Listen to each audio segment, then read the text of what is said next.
30,300 கோடி பேரல்கள். சவுதியை விட அதிக எண்ணெய் வளம். வெனிசுலா பக்கம் ட்ரம்ப் பார்வை திரும்பியது ஏன்?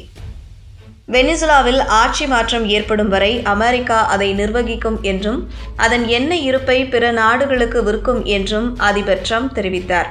நிக்கோலஸ் மதுரோவும் அவரது மனைவியும் நாடு கடத்தப்பட்ட சில மணி நேரங்களில் இந்த அறிவிப்பு வெளியாகியுள்ளது. வெனிசுலாவிடம் உண்மையில் எந்த அளவுக்கு எண்ணெய் வளம் இருக்கிறது, ட்ரம்ப் வெனிசுலா பக்கம் கவனத்தை திருப்ப என்ன காரணம் என்பது குறித்து நாம் பார்க்கலாம். நேற்றைய தினம் சர்வதேச அளவில் மிகப்பெரிய பரபரப்பு ஏற்பட்டது. வெனிசுலா நாட்டின் மீது அமெரிக்க படைகள் திடீரென தாக்குதலை நடத்தியது. வெனிசுலாவை தாக்கியதோடு மட்டுமின்றி அந்நாட்டின் அதிபர் மதுரோ மற்றும் அவரது மனைவி நாடு கடத்தப்பட்டனர். இதை ட்ரம்ப் அதிகாரப்பூர்வமாகவே உறுதி செய்தார். வெனிசுலா பக்கம் ட்ரம்ப் தனது பார்வையை திருப்ப என்ன காரணம்? இதன் பின்னணி குறித்து நாம் பார்க்கலாம். உலகிலேயே அதிக எண்ணெய் கையிருப்பு உள்ள நாடு வெனிசுலா. இந்த ஆக்கிரமிப்பிற்கு அமெரிக்காவுக்கு ஒரு பைசா கூட செலவாகாது என்றும் அங்கிருந்து எடுக்கப்படும் கச்சா எண்ணெய் மூலம் கிடைக்கும் பணமே போதுமானதாக இருக்கும் என்பது போலவும் ட்ரம்ப் கூறியிருந்தார். வெனிசுலாவின் அனைத்து எண்ணெய் ஏற்றுமதிகளுக்கும் அமெரிக்கா விதித்துள்ள தடை முழுமையாக அமலில் உள்ளது.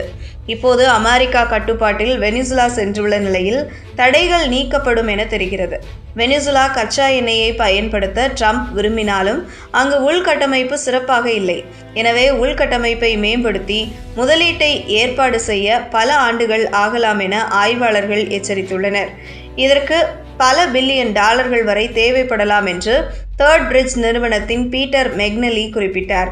உலகின் மொத்த எண்ணெய் இருப்பில் சுமார் 17%, அதாவது 303 பில்லியன் பீப்பாய்கள் வெனிசுலாவிடம் இருக்கிறது. 1970களில் உலகளவில் அதிக கச்சா எண்ணெய் உற்பத்தியை செய்த நாடுகளில் ஒன்றாக வெனிசுலா இருந்தது.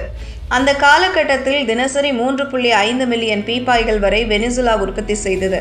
ஆனால் கடந்த ஆண்டு அது ஒரு நாளைக்கு சராசரியாக 1.1 மில்லியன் பீப்பாய்களாக குறைந்து, அதாவது சர்வதேச அளவில் உற்பத்தி செய்யும் கச்சா எண்ணெயில் 1% மட்டுமே இப்போது வெனிசுலாவில் உற்பத்தி செய்யப்படுகிறது. ஒரு காலத்தில் வெனிசுலாவிடமிருந்து அதிக அளவில் கச்சா எண்ணெயை வாங்கும் நாடுகளில் ஒன்றாக அமெரிக்கா இருந்தது.